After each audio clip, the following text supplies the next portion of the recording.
ये है कराची में मौजूद एक बुक शॉप जिसका नाम है Thomas and Thomas book store, जो आज़ादी से पहले की बताई जाती है। इस बुक शॉप का नाम आज भी अपने पुराने मालिक के नाम पर मौजूद है।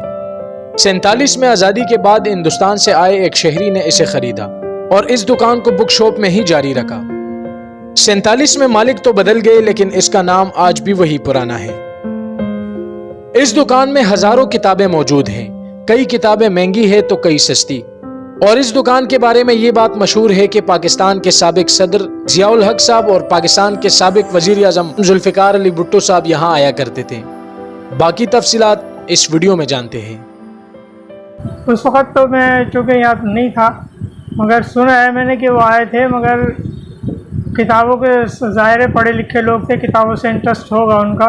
मगर मैंने जहाँ तक सुना है कि वो सिर्फ विज़िट करने आए थे कि भाई इतनी पुरानी की दुकान है यहाँ पे, तो नाम सुना हुआ था तो सिर्फ आए थे यहाँ पे, किताबें वगैरह देख के चले। वो इसको 48 से चला रहे हैं। नहीं, लोगों का रुझान अब किताबों के अलावा स्कूल का भी हमारा जो है ना मेयार बहुत कम हो गया, पढ़ाई की तरफ लोगों का ध्यान नहीं है और तो किताबें लोग नहीं पढ़ते, इसलिए यहाँ भी सन्नाटा रहता है। लोग किताबें पढ़ते नहीं हैं, यहाँ आते नहीं हैं।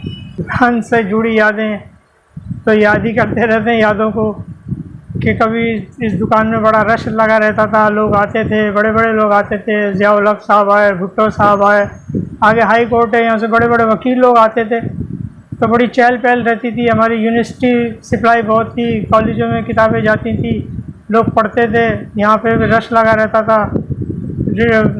वैसे सेल भी थी और लाइब्रेरी सेल भी थी, तो बड़ा अच्छा टाइम था और लोग किताबें पढ़ते थे, अच्छा लगता था। अब तो किताबों से दूर हो गए हम लोग। मेरे को भी इस दुकान में तकरीबन 22 साल तो हो गए तकरीबन, जहाँ तक मुझे याद। वो वक्त बहुत अच्छा था, लोगों को पढ़ाई से दिलचस्पी थी, पढ़ते थे लोग, तो तरक्की के हमारे इम्कानात ज़्यादा थे कि हम पढ़ेंगे तो आगे तरक्की करेंगे, वो ज़्यादा अच्छा। हाँ, मैंने यहाँ काफ़ी मोटी मोटी शहाबनामा एक किताब थी, काफ़ी मोटी थी, वो पूरी ख़त्म कर ली।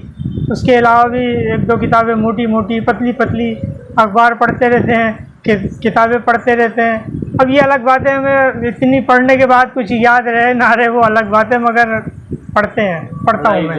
हाँ, पढ़ता हूँ। हाँ, बिल्कुल हासिल होता है, मालूमात होती है, हिस्ट्री मालूम होती है कि पहले पाकिस्तान में क्या था, बाहर क्या था, अब क्या हो रहा है, मालूमात होती है। हमारे यहाँ होती हैं किताबें, हिस्ट्री होती है, फ़िलासफ़ी होती है, लिटरेचर होता है, रिलीजन होता है, और नावल वगैरह रखते थे। अब हमने नावल कम कर दिए। हाँ, तकरीबन हाँ, अभी कुछ बची होंगी तो होंगी, वरना पहले हर रीजन पे मिल जाती है। हम लोग इस दुकान को सुबह 11 बजे खोलते हैं, 11 से थोड़ा बहुत ऊपर नीचे हो जाता है, 11 बजे खोलते हैं और रात को 8 बजे बंद करते हैं। ये मिक्स है, जो हमारे पास बाहर की किताब है ना, पाउंड में है वो, तो वो महंगी है। पाकिस्तानी उनको करते हैं तो वो 12,000, 13,000, 14, 15 तक भी हो जाती है किताबें, वरना कम से कम भी जो है वो 8,000, 6,000, 8,000, 10,000 इस तरह की है। और जो पाकिस्तानी हमारी छपी होती है यहीं की, वो 300, 350, 200 की होती हैं, 300, 400 की भी होती हैं, वो सस्ती